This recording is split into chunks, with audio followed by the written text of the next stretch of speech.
Bonsoir tout le monde. Je vous ai posé une question tout à l'heure. Qu'est-ce que veut dire l'amour pour vous? Comment peut-on faire pour entretenir une relation amoureuse? Je remercie beaucoup tous ceux et celles qui ont donné leur avis. Chacun a pu donner la définition de l'amour à sa façon. Et j'avoue que chacun a trouvé une bonne réponse. Je vais vous donner la définition de l'amour à ma façon, que je partage avec vous. C'est l'amour, en fait, autrefois, au temps de nos parents, on se mariait, puis on s'aimait. Si vous vous souvenez, au temps de nos parents, ils rentraient de la montagne, par exemple, il a été... à la montagne pour faire la moisson ou peu importe, il arrive à la maison, il trouve une femme à la maison. La plupart de nos parents sont mariés comme ça. Donc ils apprennent à se connaître, ils vivent ensemble. Leur mariage dure quand même des années et des années. C'est une très bonne chose. Sauf que en ce temps-là, très peu de femmes sont heureuses parce que c'était le temps d'autrefois. Ça veut dire on doit se soumettre à son mari, on doit être fidèle, on doit être sincère, on doit être correct. Mais je pense qu'il n'y avait pas beaucoup de communication. Donc les femmes s'exécutaient en quelque sorte. Très peu de couples ont vraiment vécu l'amour, le vrai amour, se ressentir quelque chose l'un pour l'autre. Et donc, arrivé à un certain moment, ce sont nos mères qui choisissent la femme avec qui on doit vivre notre vie. Et donc là, ça marchait encore un peu. Puis arrivé un temps où c'est nous-mêmes qui rencontrons les femmes ou les filles avec qui on voulait vivre. Et puis on discutait, c'était une bonne façon, c'était de comprendre comment elle est l'autre. Et voilà, ils s'aimaient, s'entendre, etc. Mais on a remarqué que cette génération-là, ça ne marche pas trop. Beaucoup se sont mariés, puis se sont divorcés, etc. pour X ou Y raison.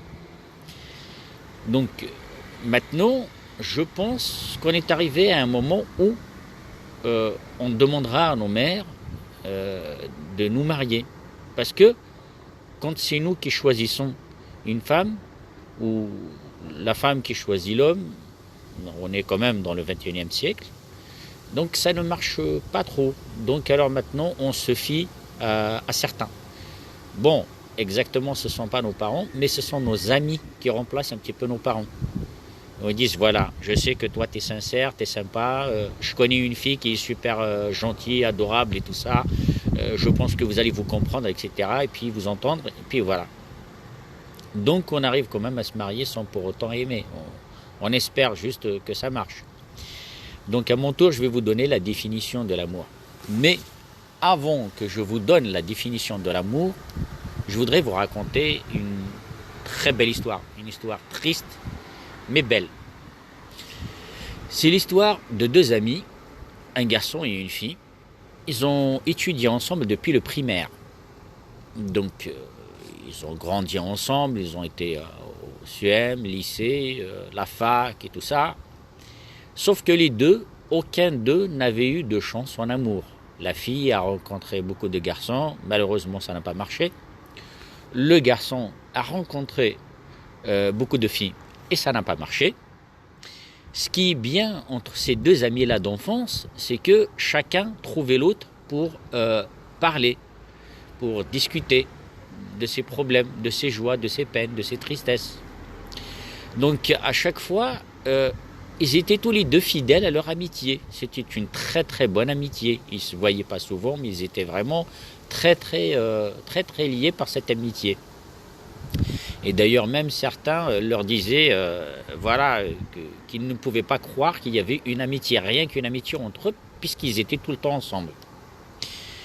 Puis arrivé à un moment où la fille et le garçon Donc ils étaient tous les deux désespérés. Vous voyez, quand on échoue plusieurs fois à des relations, on prend une décision un petit peu sec. C'est dire, voilà, je m'en fous, je chercherai plus, je vais rester tout seul, voilà, je ne veux rien, voilà, je ne veux rien savoir, je ne veux rien connaître, voilà, je m'en fous, je vais finir ma vie comme ça tout seul.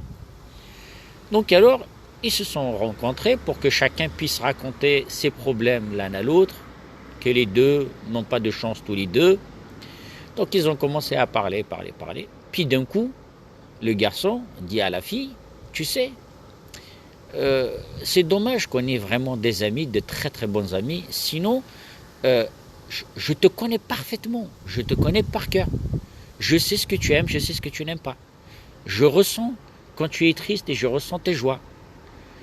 Il dit, voilà, je pense que si je n'étais pas ton ami, on se serait mis ensemble et je suis sûr et certain que je ferais ton bonheur.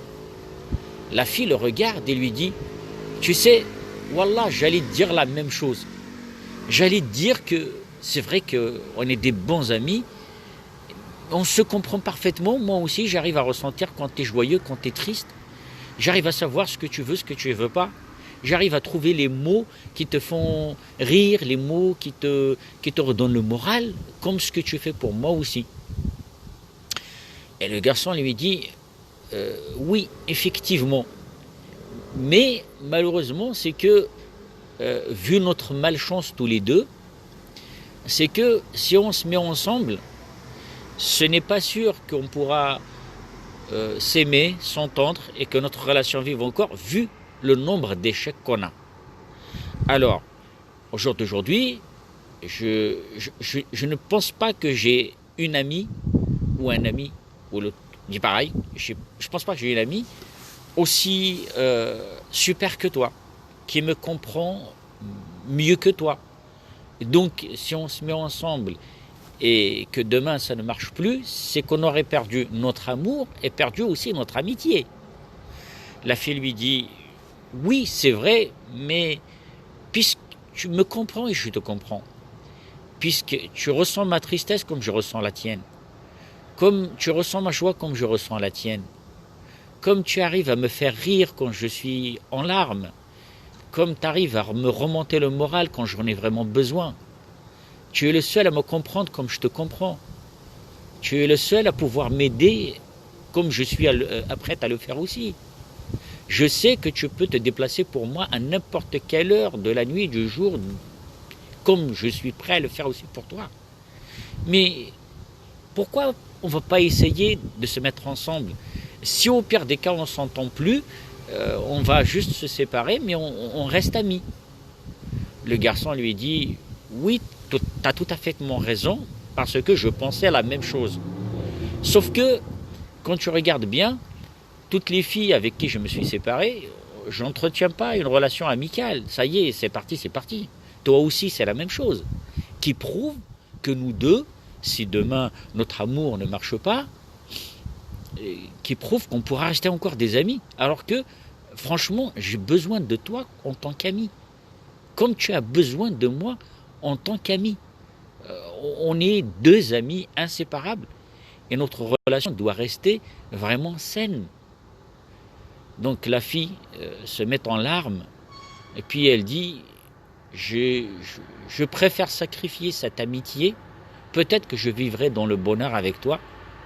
Le garçon lui dit, moi aussi je suis prêt à sacrifier cette amitié pour vivre aussi de bonheur avec toi, mais tu es la seule qui me reste dans cette vie.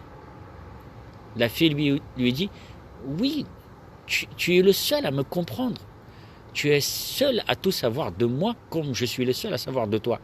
Ce qui veut dire, au fait, maintenant, est-ce qu'on doit se mettre ensemble et peut-être mettre fin à notre amitié et à notre amour, ou tout simplement rester comme ça dans la souffrance, parce que je sais qu'avec le temps, j'ai pu t'aimer, je te l'ai jamais dit.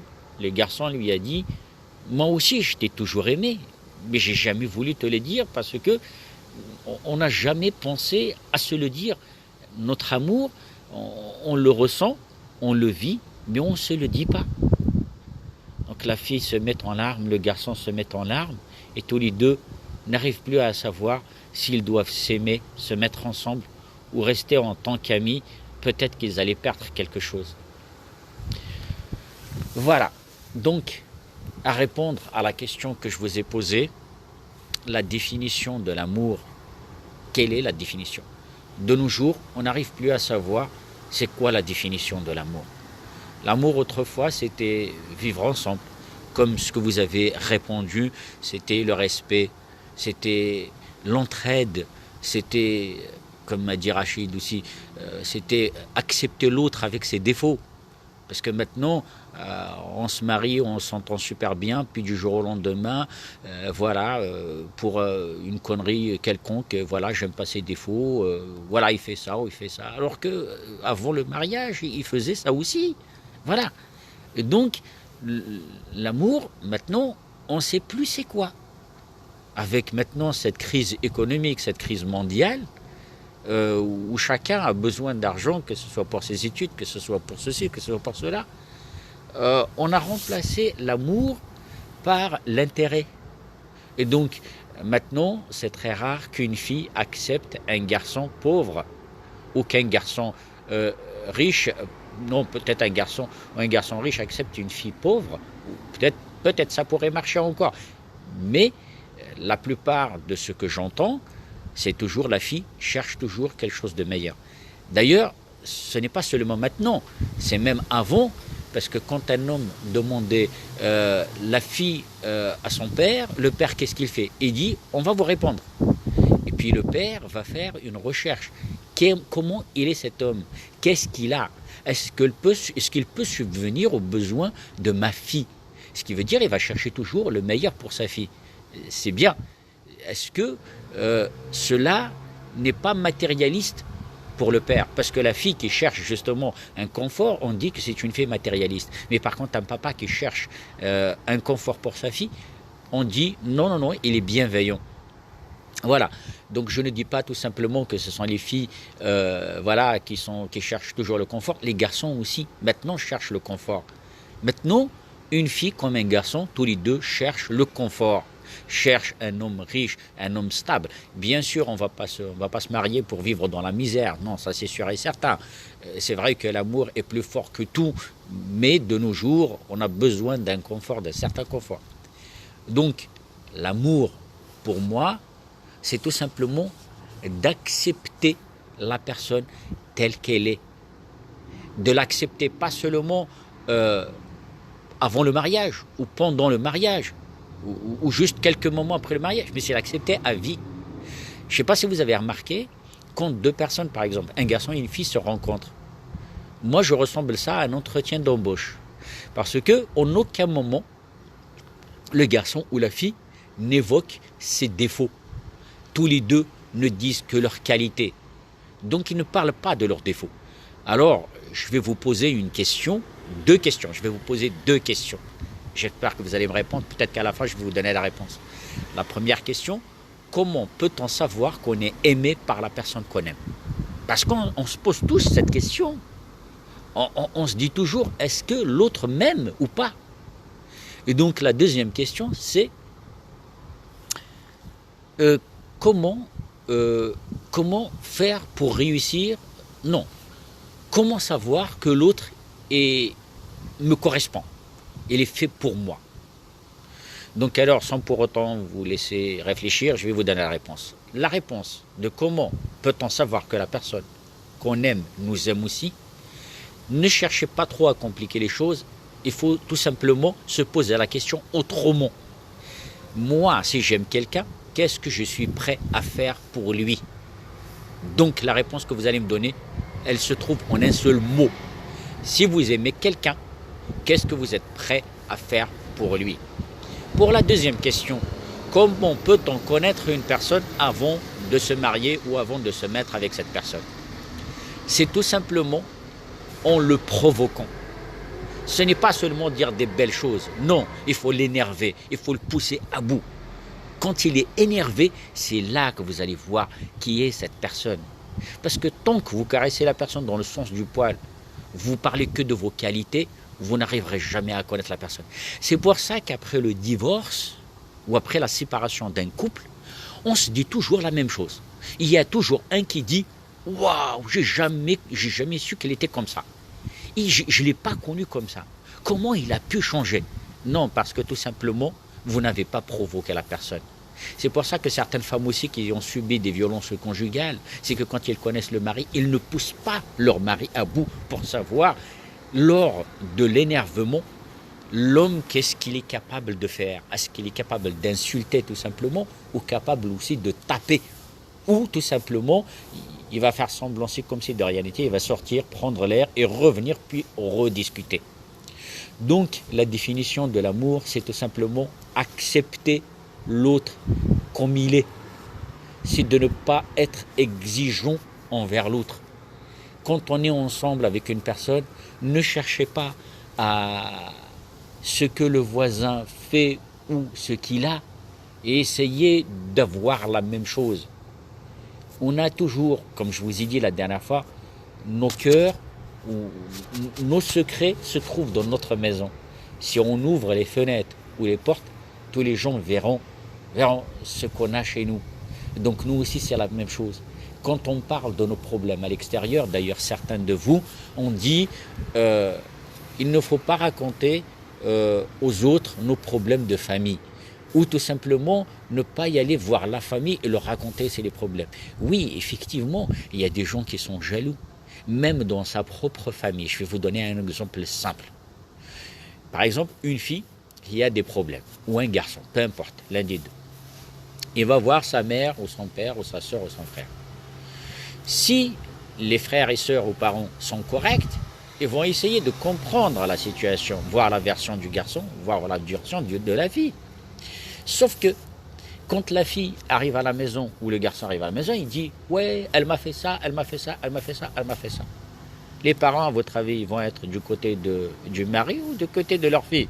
Automatiquement, ils vont être du côté de leur fille. « Ah oui, ma fille, non, lui, il est comme ça. Si tu vois que ton bonheur n'est pas avec lui, vas-y, divorce, même si tu as des enfants, même si c'était un problème banal. » C'est que les gens qui vous poussent à divorcer pour des futilités, ce ne sont pas des gens qui vous aiment. Ce sont des gens qui ne vous veulent pas du bien. Au contraire, c'est des malfaisants. Donc il faut choisir à qui parler. Il faut choisir à qui raconter ses problèmes. Et surtout, éviter de trop dire. Sinon, cette personne à qui vous avez raconté pourra se retourner contre vous. Voilà. Donc, je vous dis encore une autre fois, on a perdu le sens de l'amour avec cette crise mondiale, avec l'appât du gain, avec ce qu'on veut réussir tout de suite et voilà, pas demain. Donc la notion de l'amour, on ne sait plus c'est quoi. Pour moi, la définition de l'amour, c'est, comme certains ont dit, la communication, ils ont dit le respect, la fidélité, et puis aussi accepter l'autre, l'accepter et ne pas demander à l'autre de changer quand il s'agit de futilité. Si c'est quelque chose de grave, oui, allez-y, poussez-le, ne le lâchez pas jusqu'à ce qu'il change. Mais par contre, pour des futilités, accepter l'autre, c'est la plus belle chose que vous pouvez vous offrir à vous-même. Surtout aussi, savoir pardonner, savoir discuter, communiquer. Voilà. J'espère que ce petit passage vous serez profitable. Demain, je vais vous dire comment aimer, comment entretenir sa relation amoureuse ou amitié.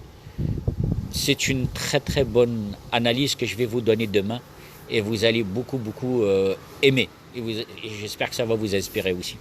Bon, sur ce, je vous souhaite une agréable soirée et à demain.